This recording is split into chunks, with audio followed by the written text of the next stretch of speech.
Okay, this is going to be a long book, so we're going to have to do it in a lot of different sections, but it's a book that you can do for your AR test.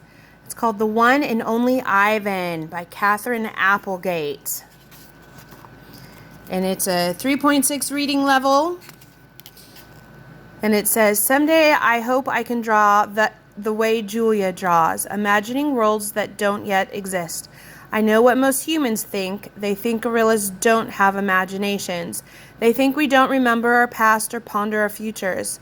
Come to think of it, I suppose they have a point. Mostly I think about what is, not what could be. I've learned not to get my hopes up. Okay, so One and Only Ivan.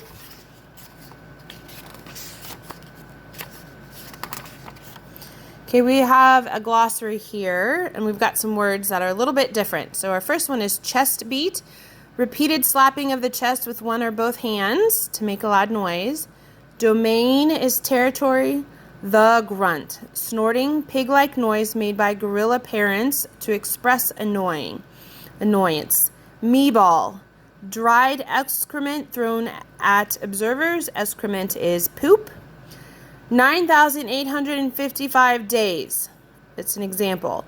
While gorillas in the wild typically gauge the passing of time based on seasons or food availability, Ivan has adopted a tally of days. 9,855 days is equal to 27 years. Okay, knot tag, stuffed toy gorilla. Silverback, also less frequently gray boss. An adult male over 12 years old with an area of silver hair on his back. The silverback is a figure of authority, responsible for protecting his family. Slimy chimp, slang, offensive or rude. A human refers to sweat on hairless skin. Vining, casual play, a reference to vine swinging. Okay. Hello, I am Ivan. I am a gorilla. It's not as easy as it looks. Names. People call me the freeway gorilla, the ape at exit 8, the one and only Ivan, mighty silverback. The names are mine, but they're not me.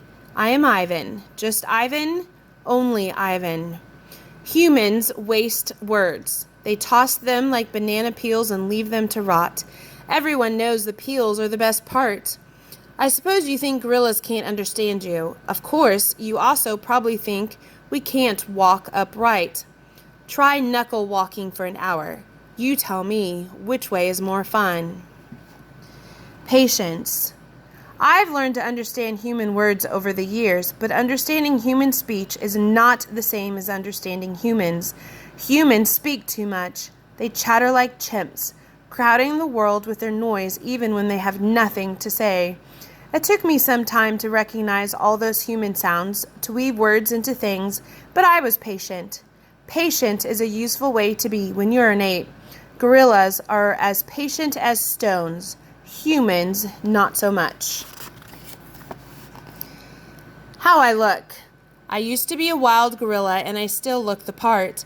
I have a gorilla's shy gaze, a gorilla's sly smile. I wear a snowy saddle of fur, the uniform of a silverback. When the sun warms my back, I cast a gorilla's majestic shadow. In my size, humans see a test of themselves. They hear fighting words on the wind, when all I'm thinking is how the late day reminds me of a ripe nectarine. I'm mightier than any human, 400 pounds of pure power. My body looks made for battle. My arms outstretched span taller than the tallest human.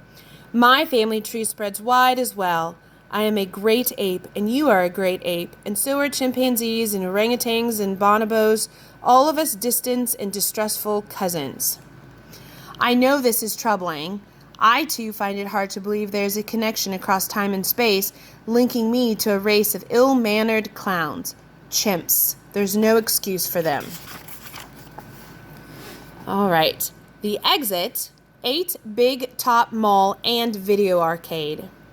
I live in a human habitat called the Exit 8 Big Top Mall and Video Arcade.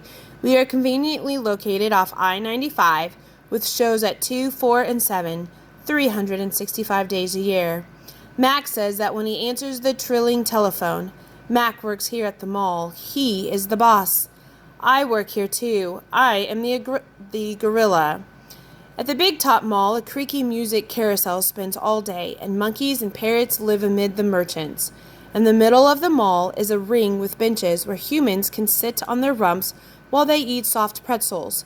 The floor is covered with sawdust made of dead trees. My domain is at one end of the ring. I live here because I am too much gorilla and not enough human. Stella's domain is next to mine. Stella is an elephant. She and Bob, who is a dog, are my dearest friends. At present, I do not have any gorilla friends. My domain is made of thick glass and rusty metal and rough cement. Stella's domain is made of metal bars. The sun bear's domain is wood. The parrot's is wire mesh. 3 of my walls are glass. One of them is cracked, and a small piece, about the size of my hand, is missing from its bottom corner. I made the hole with the baseball bat Mac gave me for my 6th birthday. After that, he took the bat away, but he let me keep the baseball that came with it. A jungle scene is painted on one of my domain walls. It has a waterfall without water, and flowers without scent, and trees without roots. I didn't paint it, but I enjoy the way the shapes flow across my wall, even if it isn't much of a jungle. I am lucky my domain has 3 windowed walls. I can see the whole mall and a bit of the world beyond. The frantic pinball machines, the pink billows of cotton candy, the vast and treeless parking lot. Beyond the lot is a freeway where cars stampede without end. A giant sign at its edge beckons them to stop and rest like gazelles at a watering hole. The sign is faded, the colors bleeding, but I know what it says. Mac reads its words aloud one day. Come to the Exit 8 Big Top Mall and Video Arcade, home of the one and only Ivan, mighty Silverback. Sadly, I cannot read, although I wish I could. Reading stories would make a fine way to fill my empty hours. Once, however, I was able to enjoy a book left in my domain by one of my keepers.